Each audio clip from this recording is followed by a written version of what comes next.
It's my great, great pleasure to introduce to you this afternoon's speaker, who's already very well known to many of you, as was seen as he greeted his public as they came through the door. Hwansoo Kim, who is Assistant Professor of Korean Buddhism and Culture in the departments of both Religion and Asian and Middle Eastern Studies at Duke University. Professor Kim holds degrees from Korea and from here at Harvard Divinity School, and he earned his PhD in religion from the Committee on the Study of Religion here at Harvard in 2007, working with, among others, Helen Hardacre, who unfortunately couldn't be here today, and Carter Eckert, who's in the audience. Professor Kim has received numerous grants and awards and has published a wide array of articles in various journals on Korean Buddhism and religion more generally. His first monograph, Empire of the Dharma, Korean and Japanese Buddhism, 1877 to 1912, appeared in March of this year from the Harvard Asia Center. Professor Kim's talk this afternoon, as you can see, is entitled A Discourse on the Valorization of the Colonial Koryo Canon. So please join me in welcoming Professor Hwansoo Kim to the Center for the Study of World Religions.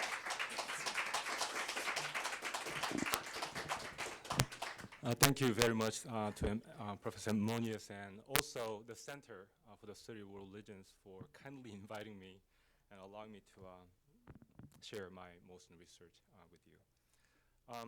As Professor Monius introduced, I did my MTS degree at the Divinity School and my PhD in the Committee on the Study of Religion.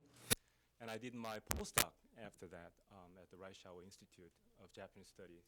So altogether, I spent 9 years here at Harvard, which means the longest time in one place during my entire life. During my years here, I have lost count of how many times I stepped into this great room and was inspired by so many amazing talks. To be honest with you, it never occurred to me that I would be able to stand in front of you and give a talk on my research one day. So I'm really honored to be here with you today. So my talk this evening is about a Korean national treasure, which is also a World UNESCO Heritage Artifact. It's called Canon. In Korean, it's called the Koryo. It was made during the 13th century, most specifically in 1236. The term Koryo here refers to one of Korea's dynasties that lasted from the 10th to the 14th century. In fact, Korea derives from this term, Koryo. But I'm not going to talk about the more than 700-year history of this canon, but I'm going to focus on the colonial transformation of this canon. And I have worked on this history of this canon as a case study among many in order to counter the highly binary interpretations of modern Korean Buddhism. So much of Korean Buddhism was shaped by this unique colonial experience under Japanese rule. As you know, Japan was the only non-Western imperial nation in the modern history.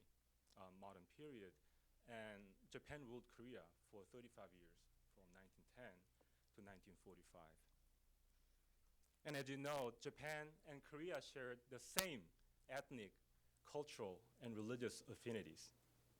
But ironically, though, Japan did in Korea what Western countries did in the non-West, and also Japanese Buddhist missionaries did in Korea what Western Christian missionaries did in the non-West. So the bitter colonial experience that Koreans endured has been a dominant reference point for rearticulating their political, cultural, and religious identities in post-colonial Korea. And the plight of Korean Buddhists was not an exception. Namely, there's some underlying assumption that many ills and misfortunes of colonial and post-colonial Buddhism are the sole products of Japanese colonialism and Japanese imperial Buddhism. So as such, the Koryo Canon has been understood in that nationalistic framework, and is believed to serve as an emblem for the Korean nation's legitimacy and authenticity, in spite of Japanese oppression. Let me just talk about the Koryo Canon itself. The Koryo Canon is currently preserved at a temple called Haeinsa, which is located in southeast Korea. You can see the map down there. This canon, this one individual wood blocks of the Koryo Canon, although it looks like metal, actually it was made of trees, including mulberry and birch and a number of others. It weighs roughly 7 pounds, and it is 1.2 inch thick and 24 inches wide and 9.5 inch high. And although you cannot see the rear side, actually both sides are carved with Buddhist scriptures written in classical Chinese. And it's not the only one, there are 81,258 panels, which means that with Buddhist scriptures on both sides, if you print the entire panels, it will amount to 162,516 printed pages. It's a huge amount. So they are treasured so highly that the insurance for one wooden panel cost $1 million. So this entire collection is believed to encompass all of the Buddhist scriptures available in China and Korea back then, during the 13th century. So why are these panels created? So they were created in response to the world-conquering Mongolian invasions. So powerless to the Mongolian troops, the Koryo king pretty much left the capital city and fled to a nearby island. And out of desperation, he and his subjects decided to turn to the power of the Buddhas to drive them away by undertaking this almost 17-year-long, statewide, very expensive project. But unfortunately, the Buddha's power was not strong enough to drive them away, and worse, Koryo Korea was thrown into Mongolian invasion. But nevertheless, since its creation, this canon has uncontestably become the symbol of Korean culture and national identity. My argument is that the whole story? Little do Koreans acknowledge or even know that it was during the Japan's colonial period the nature of this canon was transformed, and that the Japanese also played a significant role in this transformation. Now let's start by going back to the beginning of the 20th century. It was in early April 1910, a Korean newspaper published the following headline. The Japanese official Sato Rokuseki had announced that he had discovered these wooden blocks of the Koryo Canon at the Haeinsa temple. It was 4 months before Japan colonized Korea. So the Korean newspaper reported that Sato wanted to make the Koryo Canon available under the pretext of scholarly interest. But the paper cautioned that Sato, who was very frustrated, might relocate the entire canon to Japan. So eventually the scandal attracted widespread attention, and one paper called Sato's claims of discovery ludicrous and made it clear that Koryo Canon was not only a treasure for the Korean Buddhist community, but also for the Korean nation.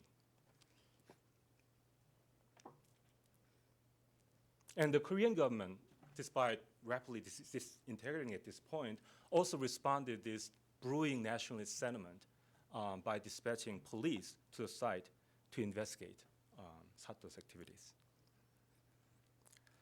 Prior to April 1910, the Koryo Canon had been largely associated with court and aristocratic class of Koryo and Joseon Korea. But Sato's activities and the ensuing scandals transformed Koryo Canon into symbolic capital for the Japan's empire and for the Korean nation. For Japan, possession of this canon and dissemination of its reprints symbolized uncontested control over Korea and also later over Manchuria. For Korea, the Koryo Canon was the last remaining tangible symbols of Korean nationalism.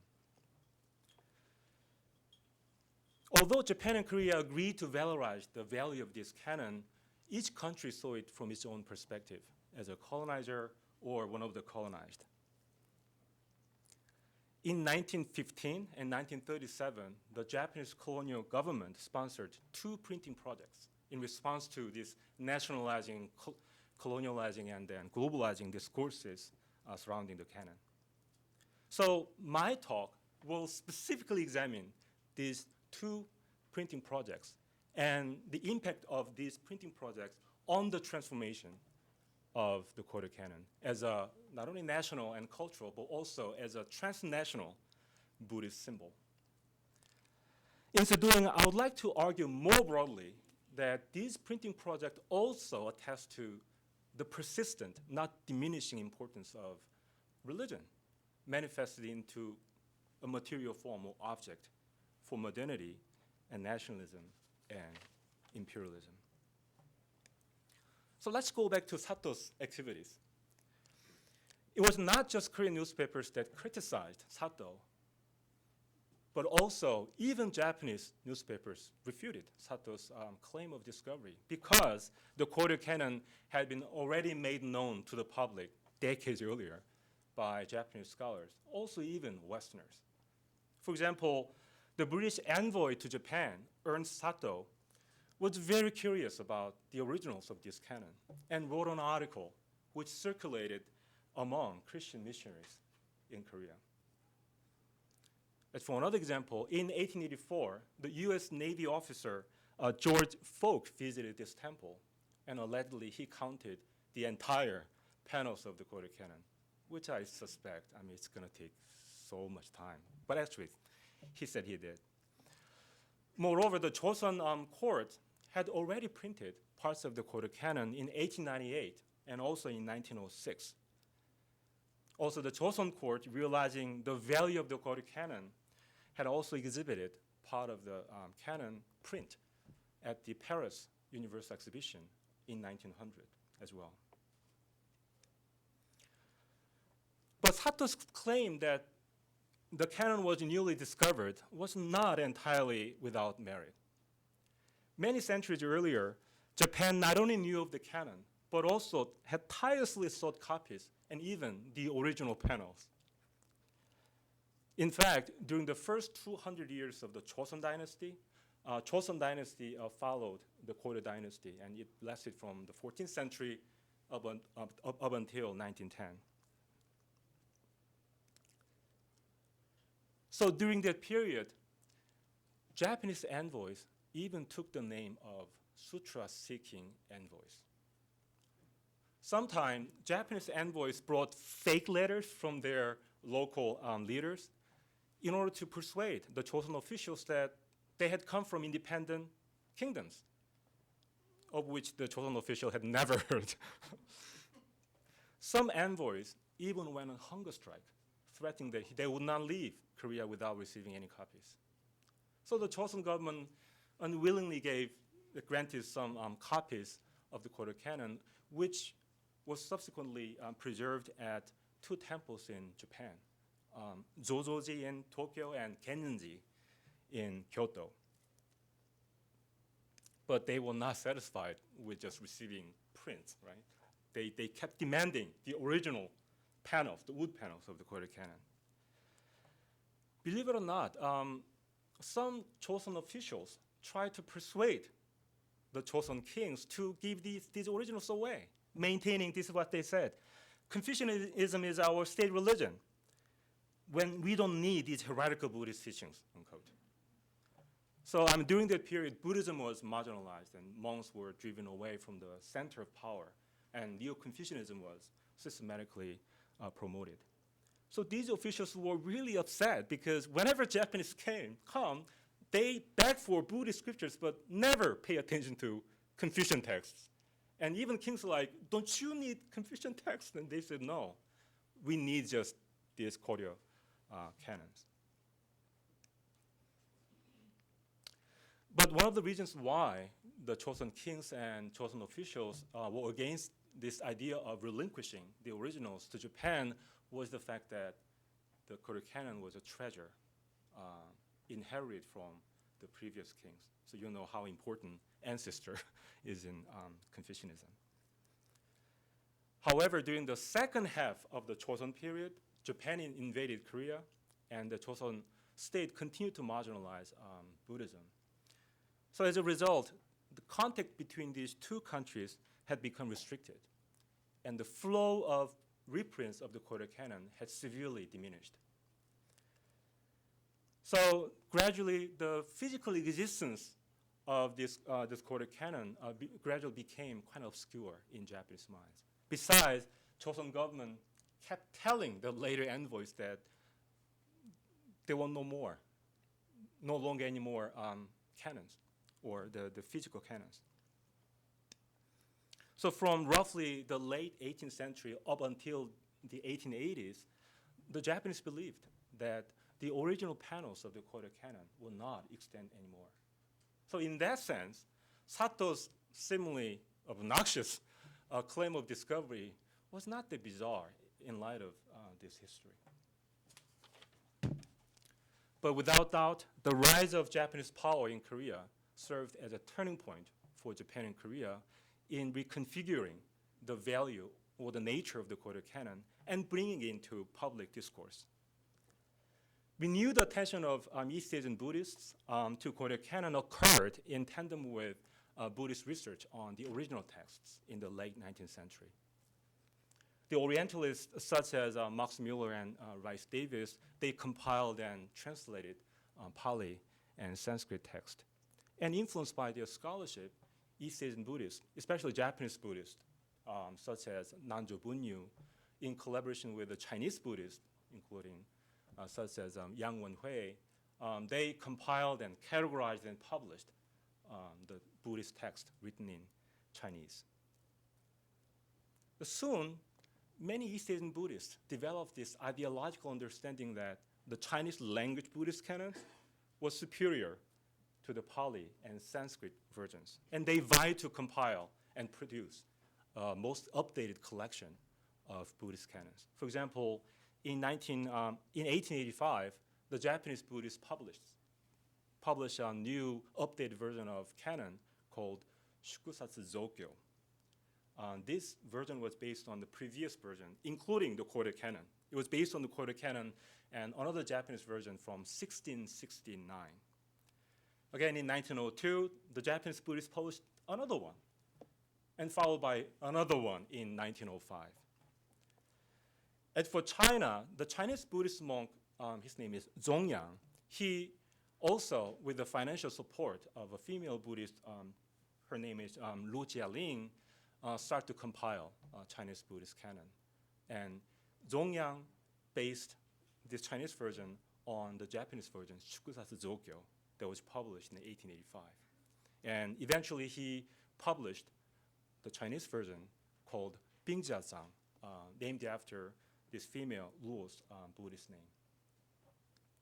So this sudden rise of interest in compiling and publishing the original texts in Buddhism naturally turned the attention of scholars to the Koryo canon, because there was a general consensus among these scholars back then that Koryo canon served as a model for all the previously mentioned Buddhist canons written in classical Chinese. For example, although Zongyang's canon, the Pingjiazang, was based on the Japanese version, as I said, Shukusatsu Zokyo, it actually came as a direct result of Zongyang's desire to obtain a copy of the Koryo canon. One time, he saw an article in the Chinese newspaper, Hoxiang Gebao it's called, in Shanghai, and he read an article on the Koryo canon.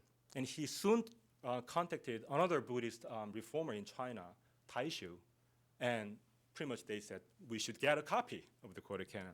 But then they soon realized how expensive it would be to make a copy. As I said earlier, it's a huge amount.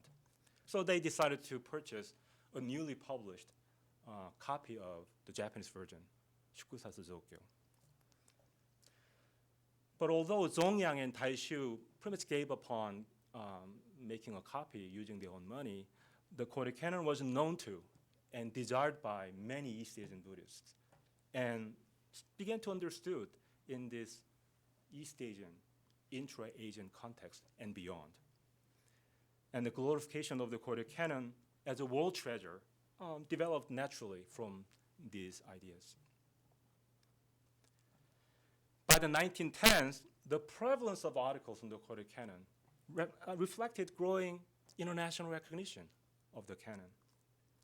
Newspapers and journals emphasized the canon's status as one of the world treasures.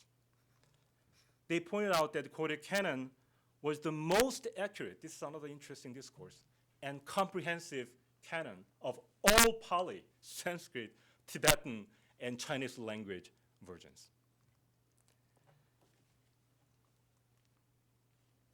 And the building structure that holds this entire canon, do you see the big rectangular building? And this more closer picture. These articles said, it was like how centuries old wooden blocks had been miraculously preserved. And the building in which this canon was stored was scientifically designed to effectively protect the canon. And these articles also said the structure is not just scientific, but also very sacred to a point where even birds would not dare to fly right above the building structure so as not to pollute it with their droppings. The valorization of the canon intensified even after Japan colonized Korea and continued throughout the colonial period. So now let me turn to the first printing project the colonial government sponsored in 1915.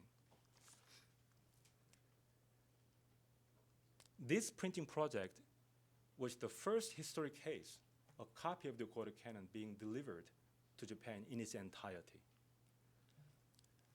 5 years after Japan colonized Korea, the Governor General, Terauchi, responded to the rising popularity of the Koryo Canon by announcing its intention to donate a printed canon to the Japanese emperor, named Emperor Taisho, on the day of the commencement, enthronement of Emperor Taisho. So Terauchi ordered his officials to make 3 copies, one of which would be installed at the imperial temple in Tokyo called Senryuji Temple. The printing team was given 2 key instructions. First, all materials necessary for making a new print gotta be authentic Korean, authentic products of Korea. Second, the printing and bookbinding procedures should be done solely by Korean, according to Korean style. It's quite interesting. And Terauchi even makes a special visit to the Heinsa temple and pretty much encouraged the printing team. So to produce an authentic Korean style print, the printing team decided to recreate the 18 wood blocks that had been missing in the original Koryo Canon, and also 1,071 unrecognizable characters. So they looked for the original reprints of the lost blocks and the damaged letters that were preserved at 2 temples in Korea and 2 temples in Japan. So team went there and made copies and came back and created new wood blocks. So the famous Korean calligrapher Kim Do-ni and other carvers were hired for this task. So when the project was completed, Governor Terauchi headed to Japan to attend the enthronement ceremony.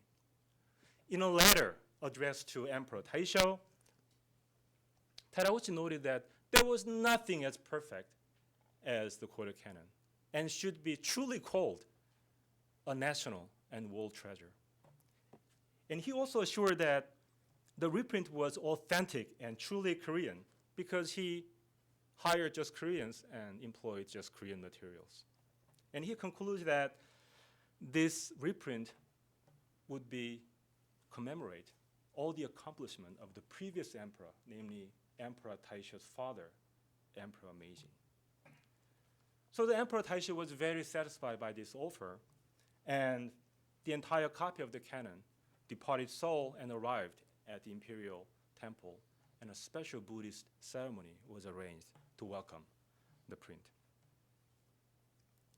Later, interestingly, the colonial government published a book that included a colophon by Governor General Terauchi into a previously published collection of 11 colophons by the Koryo and Joseon government or dynasty courts. So this means the Japanese colonial government tried to present itself as the legitimate inheritor of the Korean dynasty, not her usurper, by faithfully preserving the canon and also reproducing on the adulterated version of the Koryo Canon. Now, I'd like to turn to the second printing project commissioned by the Japanese colonial government in 1937. This print originated from Manchukuo Emperor Puyi's historic visit to Japan in 1935. Manchukuo, in red on the map, is a modern state that Japan established in 1931. And the Japanese pretty much made the Puyi, who was the last emperor of Qing China, as the emperor of Manchukuo. So during his visit to Japan, he heard about the Koryo Canon and expressed his desire to obtain a copy of the Koryo Canon. So as you can imagine, the colonial government quickly responded. The Japanese Buddhist scholar Takashi Toru was assigned to this project. A pious Buddhist, Takashi understood that this project would play a significant role in making a Buddhist connection between Manchukuo and colonial Korea. So for him, this project was a Buddhist ritual occasion. So he invited 300 Korean monks to a special Buddhist ceremony on the day of the commencement of the project. To secure the success of the project, or also to ensure the long life of Emperor Puyi, Takashi asked the Korean monks to pray during morning and evening ceremonies until the project was completed. But to prevent the project from ending up as a mere diplomatic gift, Takashi wanted to make sure the motives of Emperor Puyi, who was pretty much the collector of artifacts, was not merely antiquarian. So during his visit to the capital of Manchukuo, he inquired about Emperor Puyi's motive for acquiring a print. So Emperor's secretary responded and maintained that, well, the Emperor Puyi's motive is purely based on his deep faith in Buddhism. Actually, he would burn incense and do meditation every single morning. So Takashi pretty much was convinced and returned quite happy. So his efforts to make a replica of the Koryo Canon culminated in his handling of the lost 18 wooden blocks that I talked about earlier. So for the previous 1915 printing project, the famous calligrapher and other carvers created new wood blocks, right, using their own calligraphic skills. But Terauchi was not satisfied with that. So he went back to the same temples in Korea and Japan and had the original reprints photocopied through collotype. And he came back and asked the carvers to attach that photocopied prints directly to the prepared wood blocks and carve the letters directly on them. Can you picture? But anyway, the project was completed. Takashi again held a Buddhist ceremony to express his gratitude to the Buddhas. The print was finally shipped from Seoul to the capital of Manchukuo. And 5 days later, the print was delivered to Emperor Pui, who had awaited the arrival of, as a Manchukuo newspaper said, the great canon of the unparalleled treasure of the world. So upon arrival, the Emperor Pui put his palms together in front of the canon to show respect. Hence, the 1915 and 1937 reprinting projects represented the fact that Japan had firmly taken control over Korea and Manchuria, not only politically, but also culturally.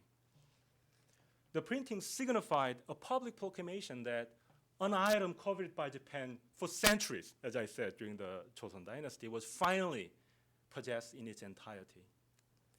Thus, both printing projects were part of the colonial discourse of de-Koreanizing and Japanizing the Koryo Canon. Namely, the 1915 printing project showcased the unity of Korea and Japan, while the 1937 printing project signified the inclusion of Manchukuo into this unity, thereby finalizing Japan's imperial vision, which comprised Japan, Korea, Manchukuo as one body, in Japanese, Nissen Man Itai. So how did Koreans respond to these printing projects and other ensuing events? So they responded with a complex range of emotions, from outright anger, as you can imagine, and a little bit gratitude, and self-criticism, and also pride later. First, the Korean newspapers regarded a copy donated to Emperor Taisho as pretty much a commemoration of Japan's annexation of Korea, showing bitterness that Japan had a firm grip on Korea. But some Koreans, even including nationalists, appreciated Terauchi's contribution to revealing this treasure to the world. For example, the Korean intellectual Chang Ji-yeon lauded Terauchi's contribution like this. I'm quoting here.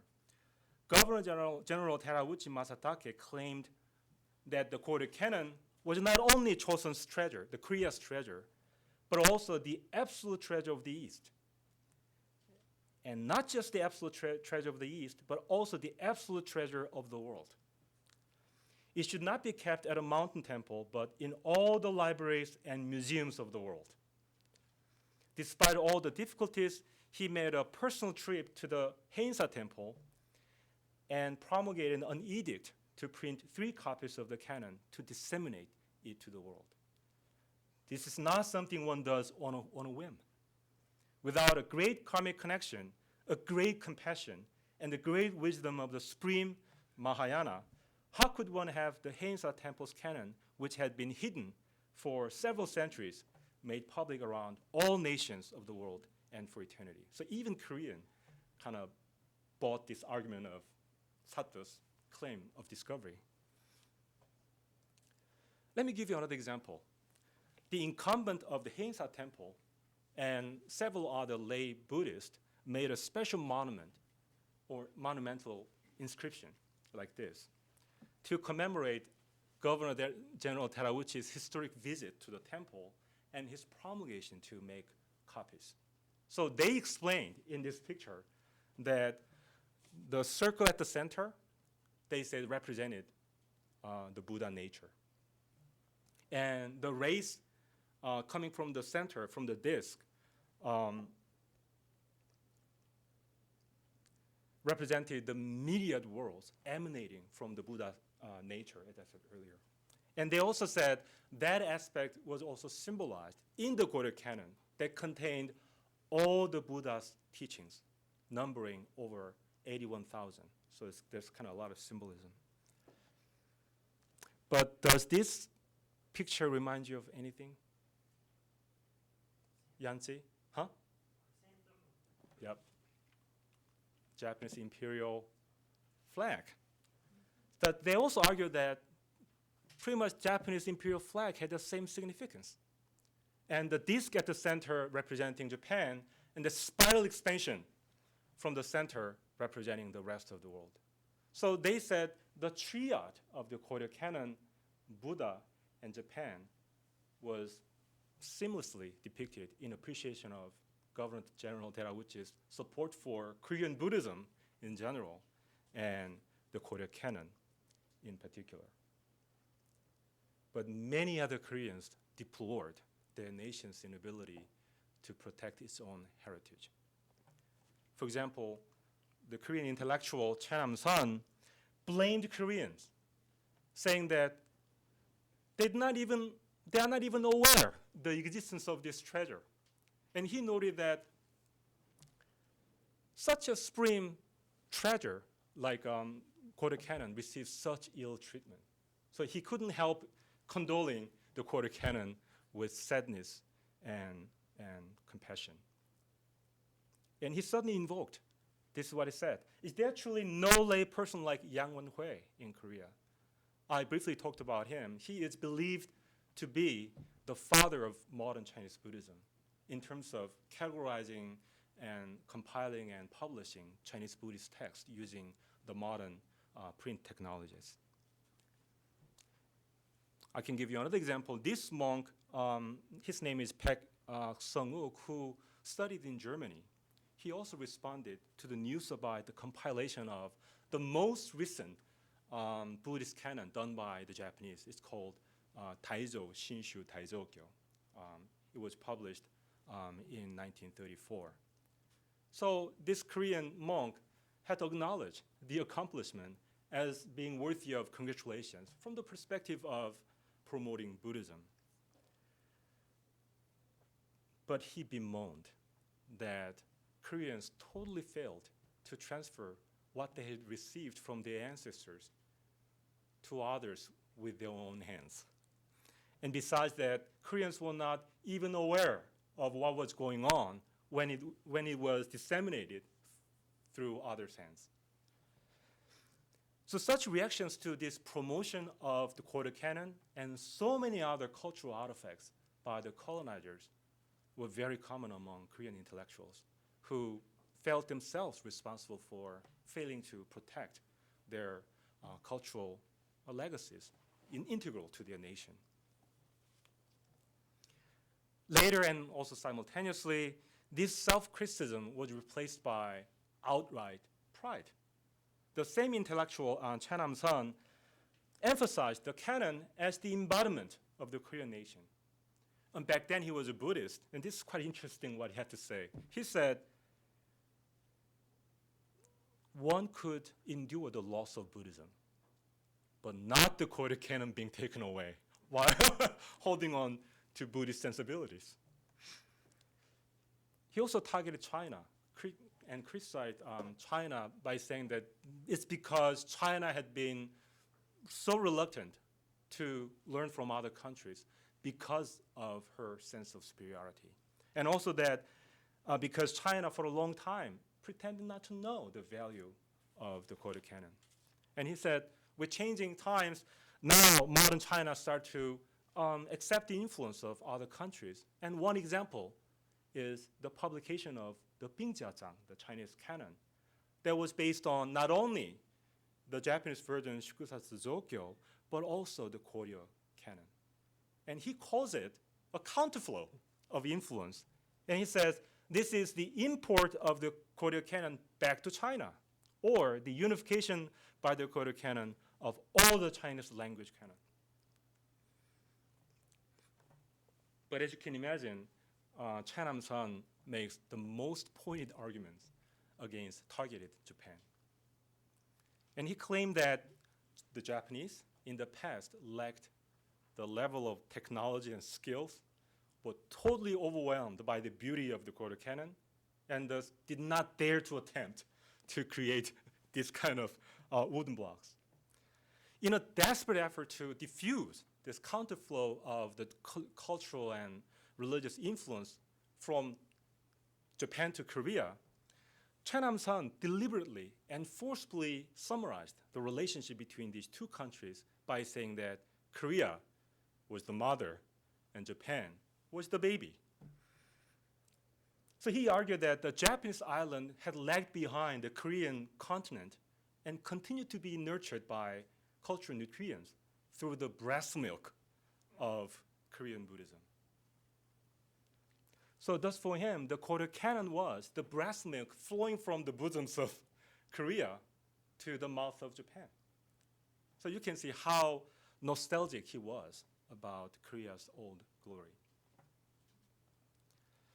So although the politics surrounding the Koryo Canon were deeply embedded in colonial reality, the accumulation of a body of knowledge, scholarly knowledge about the Koryo Canon, elevated its status to the point where it actually operated beyond the colonial and nationalist paradigms. Both Korean and Japanese scholars brought to light the history, structure, and process and motives surrounding the establishment of this canon. A growing body of scholarship on the Koryo Canon circulated beyond borders and created an understanding of the transborder or transnational Buddhist canons in the scholarly community. So for example, in 1931, Seoul Imperial University professors printed 100 copies of this specific sutra and distributed to libraries and colleges in China, Korea, and Japan. Of course, Japan flaunted the dissemination of the Buddhist text back to China. They said this as cultural reimportation, emphasizing the counterflow from Japan back to China, the motherland of Buddhism. As for another example, in 1937, a Japanese Buddhist intellectual visited the Heinsa temple and was able to touch the physical panels of the canon. And later he wrote, quote, "I felt as if I had been somewhat in a mysterious and sacred land," unquote. So based on these kind of examples, Koryo Canon not only played a role in cultural and political negotiations, but also enabled personal, artistic, and also religious contact across intra-Asian borders, even beyond. So I'd like to conclude. The current narratives about Koryo Canon in South Korea do not sufficiently address this complex history, but just take for granted the fact that Koryo Canon is a pinnacle of the Korean nation and culture. As I argued, it was during the Japanese colonial period that the canon emerged as a national, cultural, and also world treasure. And its elevated status was made partly, if not entirely, by the Japanese, who rearticulated the new meanings and potentials of the Koryo Canon. The integration of the canon into Japan's colonial and imperial worldview prompted Koreans to counter this Japanized, colonized image of the canon. In so doing, Koreans inevitably had to mimic the rhetoric of the Japanese in order to de-Japanize and re-Koreanize the Koryo Canon. Thus, the discourse of valorization of the Koryo Canon by Koreans and Japanese reflects the contentious colonial reality of domination, resistance, negotiations. But at the same time, it behooves one to recognize that it moved beyond this colonial reality and also can be understood as a part of transnational Buddhism, in the context of transnational Buddhism. Of course, it's an imagined, obviously, but still tangible religious community, conceived as a result of the centuries-old dissemination of sacred text across borders. So why don't I stop here? Thank you.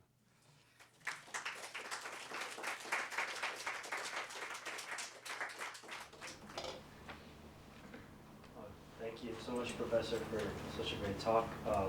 I'm curious as to two things with this canon. One is after the 1915 printing, in between the 1915 and the 1937 printing, I understand that a number of heritage preservation laws and institutions were established along Japanese models in colonial Korea. Right. And was this Koryo Taejanggyong privy to the protection under those laws or institutions, and what was the Korean response to that? How did it influence the procedure by which printing had to, be done in the second printing, and the sort of rhetoric about it as a national treasure, imperial treasure? And the second question is just about, you start off with a rhetoric of or like an idea of like Buddhist texts beyond borders, and we have this. We see this in like the flow of sutras in the first 2 centuries of Chosun, and then you end with a trans-border sutra sort of flow or dissemination.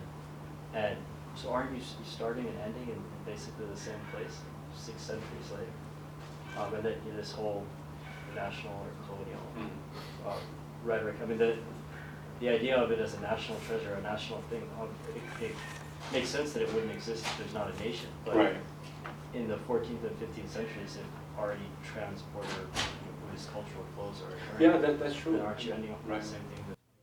Yeah, I mean, that's the same. I mean, that's another important point that I'm trying to make, because often during the modern period, the importance of these materialized objects of religion totally became obsolete. But if you look at this case, I mean, they carried very strong significance for even colonial regimes, right? So the tradition continued, although the possessor of these cultural items was the colonizer, not the Korean government. But nevertheless, that tradition continued even during the colonial period. So that kind of forces us to think about an alternative. I want to use like imperialism, but a kind of like alternative, this identity shared among Buddhists in East Asia, not necessarily, confined to this colonial Japanese empire or colonial Korea. It's actually to move beyond the borders, right? So in that sense, I kind of made that connection, like during the Chosun period, even during the colonial period, colonial government disseminated copies of this canon transnationally. As to the first point, the 1911 Temple Law pretty much locked the Koryo Canon as a cultural treasure. But legally, it had to wait until 1934. Do you remember the promulgation of the colonial government? I think it had to wait until that time when Koryo Canon became officially a national treasure.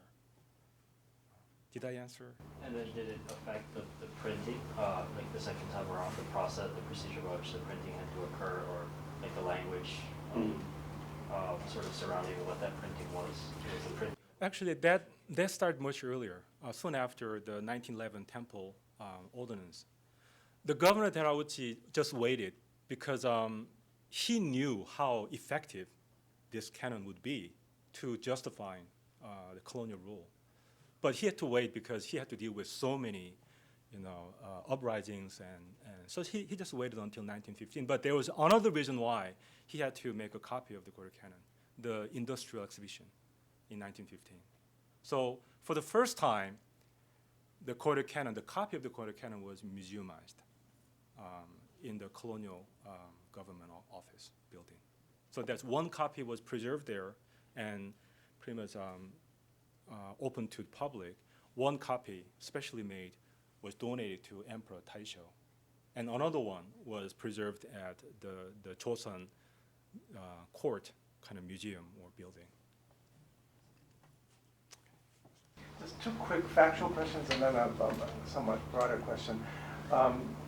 Did the Japanese ever consider moving it to Japan?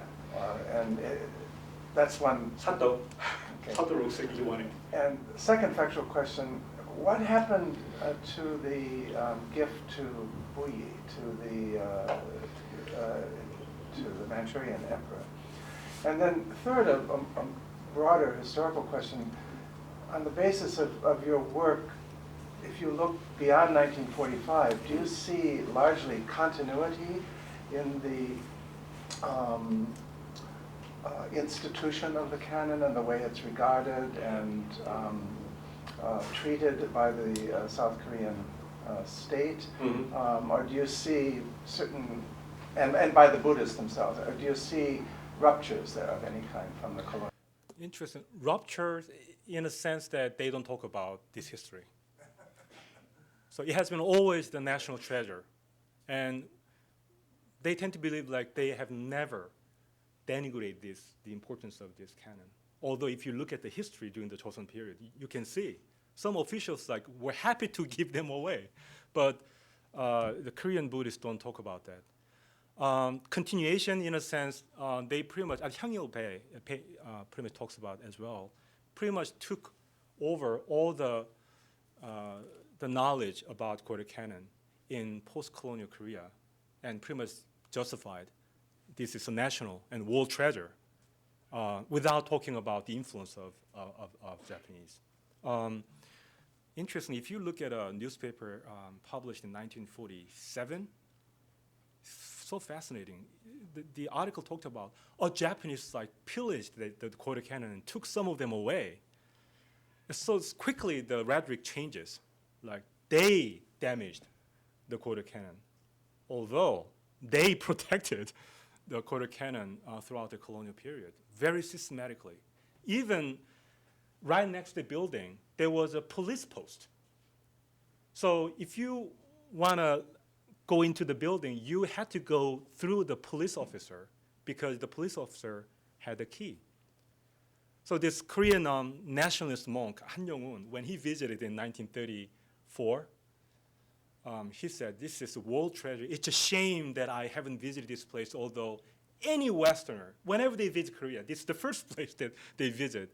But he doesn't talk about the fact that he had to go through the police officer, the Japanese police officer.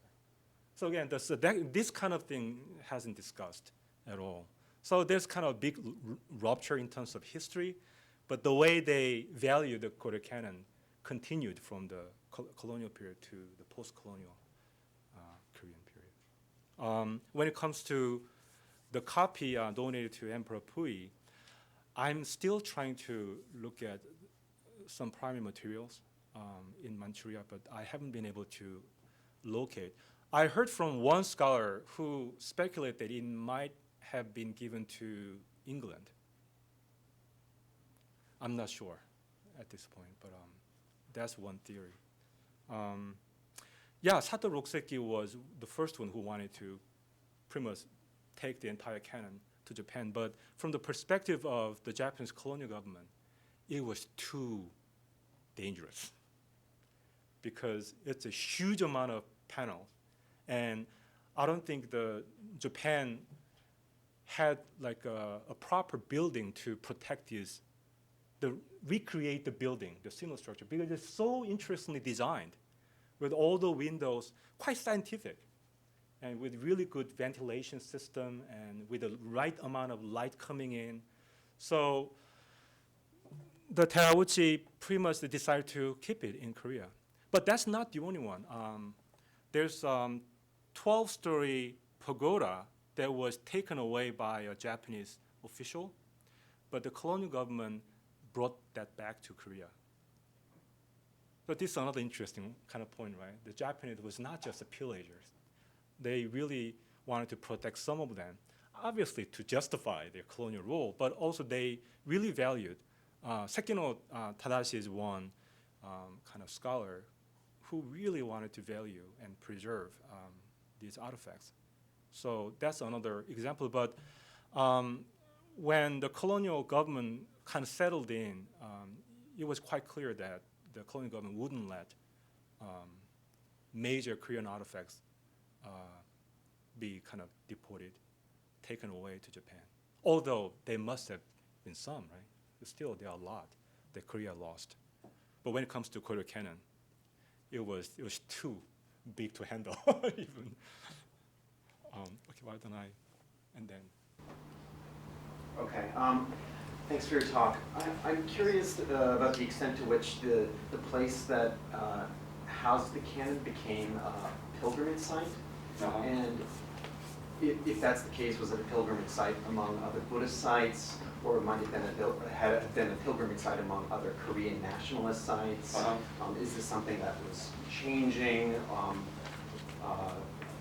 I'm just curious in terms of how the status of the canon itself becomes visible publicly, and if people actually physically going to the site becomes an important part. Oh of yeah, the it's a big part of Korean Buddhist practice now.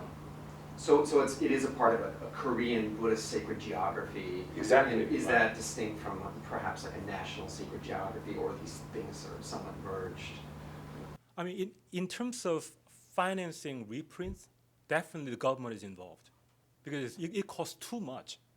So whenever like a Buddhist group or a group of scholars want to get a copy of it, like print of it, the government or even big company like Samsung has been donating so much money to make digitizing the canon. But anyway, that is one thing, the state support.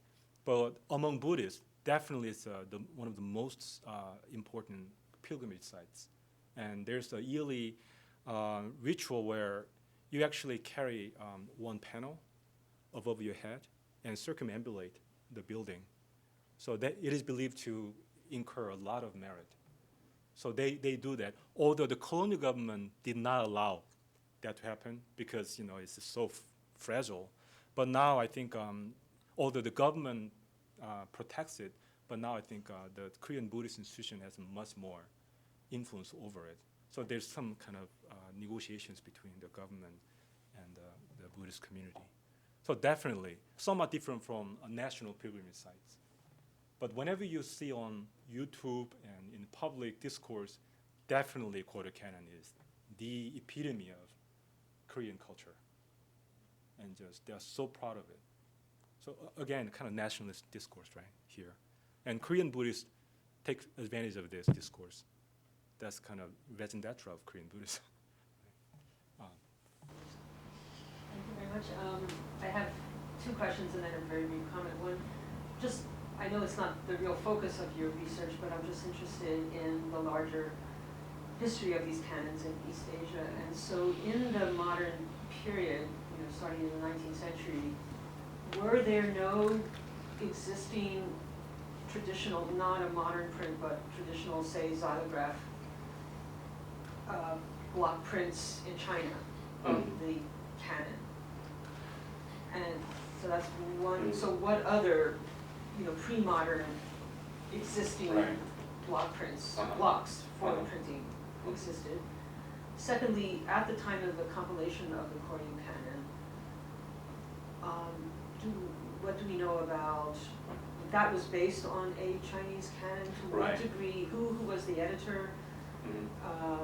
To what degree is it different than any of the several Chinese canons? Right. And then my third is just this comment that I just wanted to say that maybe, at least from contemporary perspective, that because you said that Japan was the only colonial power in Asia, but people are thinking that certainly of China as a colonial power. In terms of kind of expanding. And the whole story of canons and with China and Tibet and there's a whole other story to be told. But in any, but the first. So there are many versions of Chinese language canons. There's like Khitan version, Song version, and Ming and Yuan. And there's one existing wooden panels. I don't recall which one it is. I think from the 11th century. That's the only wooden block that I extend. And do you know where that is? Where? Yeah. In China? I don't know where. Yeah, and so the Koryo Canon was based on the Khitan and Song version from the 10th century. Sugi in Korean pronunciation is the compiler of the Koryo Canon. Is he Korean? He's Korean. Yeah. Robert Boswell wrote an article on him. He was really meticulous about compiling, and he was one of few compilers who meticulously copied it. That's why Koryo Canon is believed to be the most accurate one by later scholars, because he spent so much time to create the most kind of correct version of the Buddhist canon back then in the 13th century. So so he was a Koryo a monk. Those are the two questions you asked, right? Okay.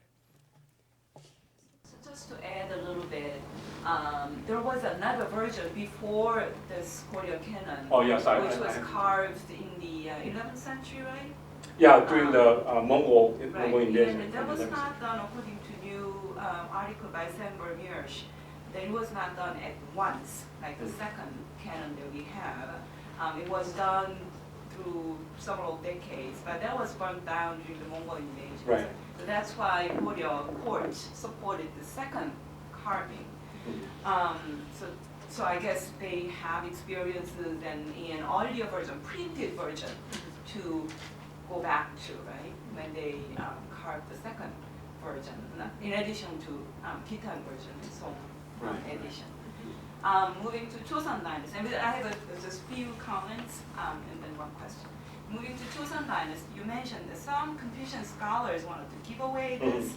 Maybe a few or one person said so, but you know, Joseon elite did support Buddhism. I mean, as a policy, they suppressed Buddhism, but as an individual, you know, they believed in Buddhism, they supported Buddhism, and besides this huge canon, there are a large number of printing of Buddhist sutras and commentaries and so on throughout Joseon Dynasty, right? So we just have to contextualize. Yeah. I mean, definitely that's. Yeah, I mean that's another dimension of Joseon Buddhism. But I refer to this Joseon Chronicles, especially from the 14th and 15th and 16th century, the King Sejong and King Seongjong and King Jungjong. It's not just like a one or two officials, because it's so interesting. I actually had to write an article on this during the summer to come to terms with this thing. It's quite interesting. It was a constant bashing of the kings to give them away, because from their perspective, even King Sejong and Seongjong said, whenever they gave Prince of the Koryo Canon to Japanese envoy, this is what they said: we are giving these scriptures, but remember, we are a new Confucian country. We are not worshiping Buddhism. It's really repetitive. Well, I mean, I understand. I mean, at the same time, this is a time when the king died. There are concerts, secondary concerts and so on, became nuns, right? And there are temples inside the palace. Right. So we have to look at all of these together rather than, you know, focusing on certain things. I just wanted to comment that I'm not talking about Joseon as a Buddhist country. Definitely Confucian, but within that context, I think we have to look at various. I mean, I mean, like on individual level, definitely you're right. But when it comes to public discourse, when Joseon government dealt with Japan and like Ming and Qing China, it was quite clear that they wanted to represent Joseon as a new Confucian country, not a Buddhist country, and they had to find out a ways to not to anger Ming and Qing China, where Buddhism was quite popular. So they had to kind of walk like really thin layers. To learn, you know, why that was the case. And so on. But moving to colonial period, about this preserving Koryo Canon by Japanese, and of course all the sort of modern way of designating, you know, cultural heritage as national treasures and so on that was studied by Japanese and so on, I guess in imitation of other Western countries doing it. But I mean, you briefly mentioned, but at the same time, a lot of national treasure level artifacts like paintings and you know celadon and all those things were shipped oftentimes illegally to Japan and other part of the world. That's another thing that we should not forget. And one interesting episode that I'd like to very briefly share about the printing and preservation of these wood blocks is from Park Chung-hee era in 1970s. I don't know whether you know about this at all, but Park Chung-hee wanted to make a very scientific building to preserve these wood blocks.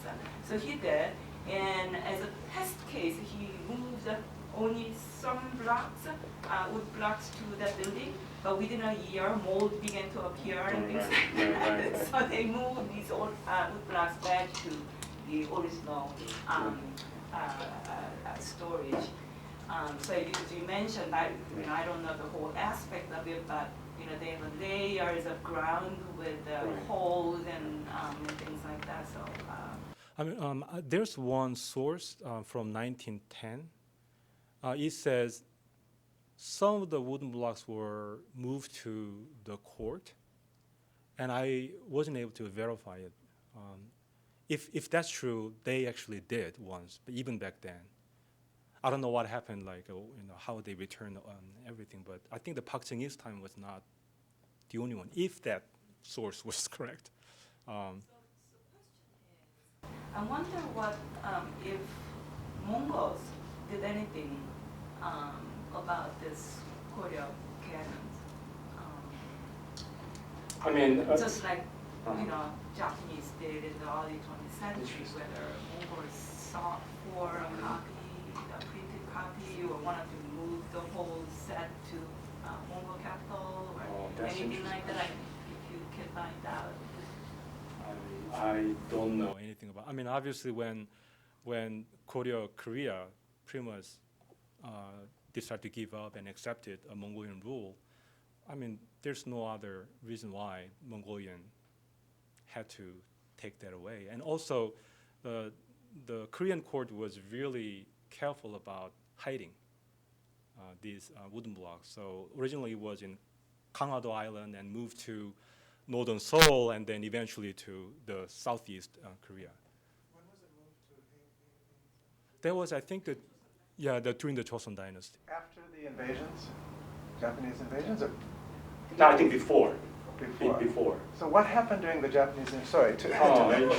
What happened during the Japanese invasions? Since the Japanese were so interested in You know what? Yanagi Soesu, this really famous Japanese scholar, he said the reason why Toyotomi Hideyoshi invaded Korea was to get this Koryo Canon. Because during the Joseon Dynasty, a number of local rulers in Japan threatened, like, if you don't give the physical panels, we might do something horrible. So they kind of warned a number of times. So Yanagi Soe's kind of theorized like that was one of the reasons. Apparently, I haven't heard anything that Japanese generals deliberately went to the Heinsa temple and tried to retrieve. But as I said, briefly mentioned, during that period, the Joseon government kept telling them that there's no more. So maybe the Japanese might have believed, like maybe they don't have any physical panels of the Koryo Canon, and thus did not pursue finding it. I have no idea.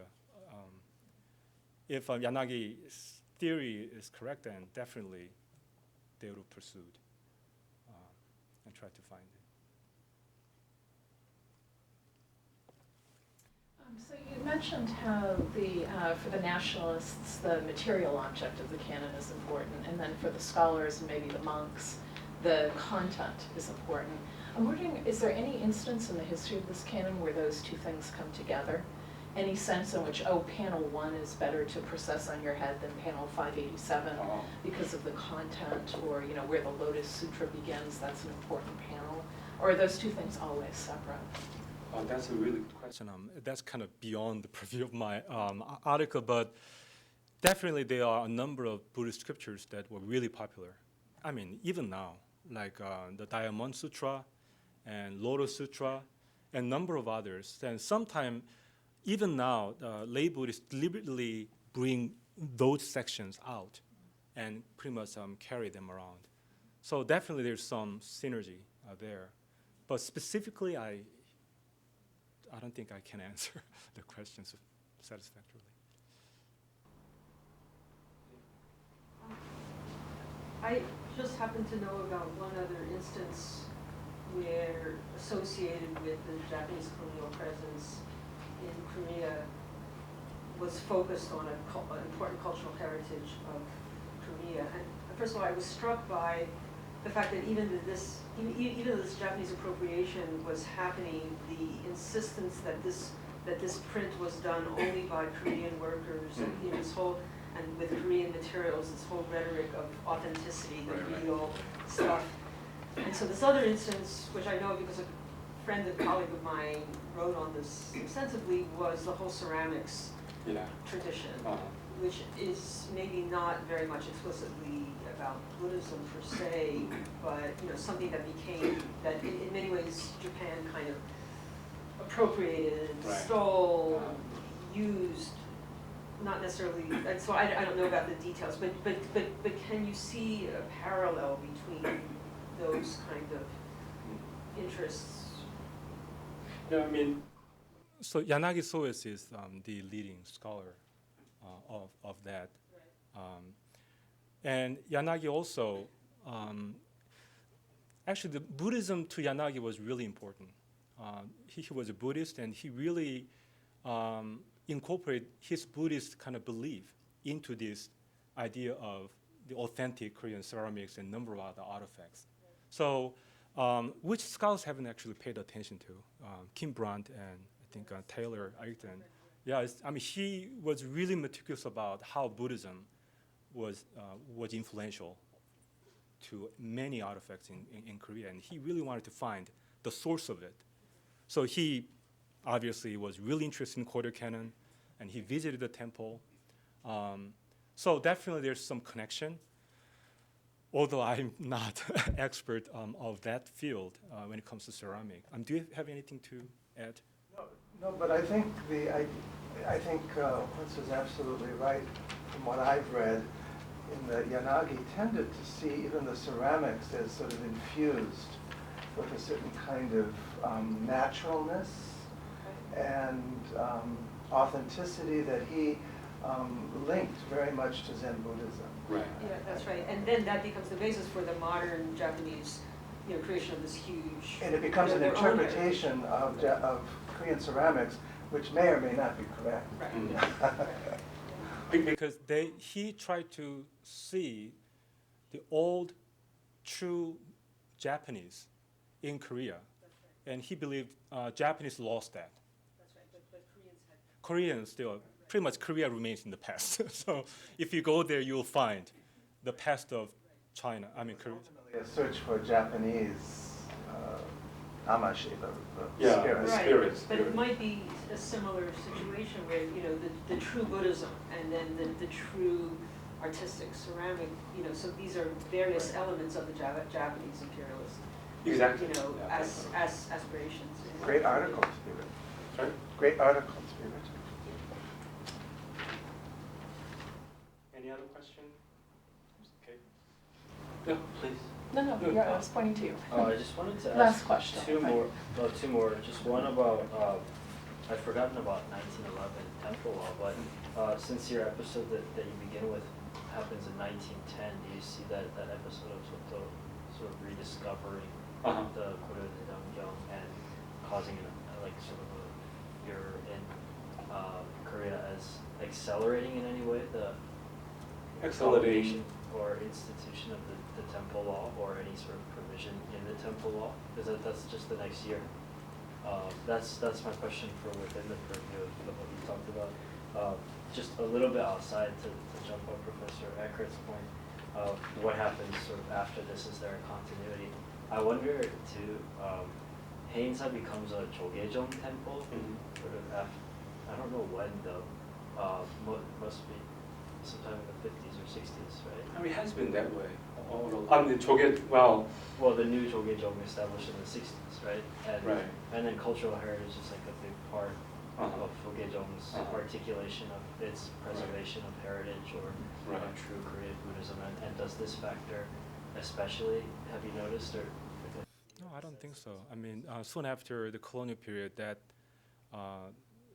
in the course of this whole infighting between married monks and celibate monks, pretty much it was clear that celibate monks won, and so pretty much the Haeinsa temple was empty of married monks from that point on. Like in the 1960s, and when the Taegu order separated in the 1969-70, that's when Korean Buddhism became quite homogeneous, dominated by celibate monks. Regarding your first question, what accelerated the temple ordinance? Well, I'm just wondering if this episode had Yeah, I mean, in my opinion, no matter what, the colonial government would have promulgated this temple law because it's a huge asset. The Korean Buddhist temple owned more than 1% of the entire Korean land. So it's a huge asset for the colonial government. And also, as Professor Kim mentioned, a lot of temple treasures were taken away by Japanese, and even some monks, Korean monks, when they pretty much wanted to leave temple, they took some of them and kind of sold them to Japanese and Westerners. So that was another reason why the colonial government had to intervene and block that kind of transaction. But either way, but I think the colonial government would have promulgated that temple law sooner or later, no matter what.